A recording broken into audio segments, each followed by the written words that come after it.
PM किसान 21तम किस्ती नहीं आसला एक बड़ खबर। समग्र राज्य में 80 लाख रु अधिक चाषी अच्छा जो प्रधानमंत्री किसान सम्मान निधि योजनार लाभ दि जाए अर्थात प्रति वर्ष यही चाषी अकाउंट को 6000 टंका पठा जाए। से समय राज्यर लक्ष लक्ष चाषी मध्य आलोचना चली केंद्र सरकार प्रधानमंत्री किसान योजनार 21तम किस्ती केबे जारी करेंगे। तेज आसतु संपूर्ण खबर जाना। तेज चाषी अकाउंट में 2000 टंका आसो। आपण को जणाई देउछु जे गत थर प्रधानमंत्री नरेंद्र मोदी 2 अगस्त 2025 में संसदीय क्षेत्र वाराणसी चाषी अकाउंट को सीधासख 2,000 टंका पठाई।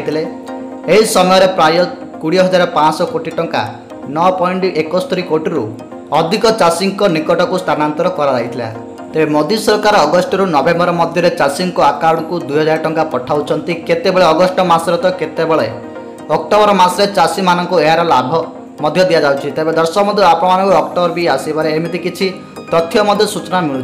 तेज अक्टोबर 20 हूँ दीपावली से दिन मिले सूचना मिली पीएम किसान योजना टंका। तेज दर्शक बंधु यही खबरटी जदि आपण को भल लगता है आपण मैंने एमती जोड़ी ही रुहतु। यही संख्या अनुसार आकलन कर केंद्र सरकार दीपावली पूर्व प्रधानमंत्री किसान सम्मान निधि योजना 21तम किस्ती जारी करें सूचना मिली।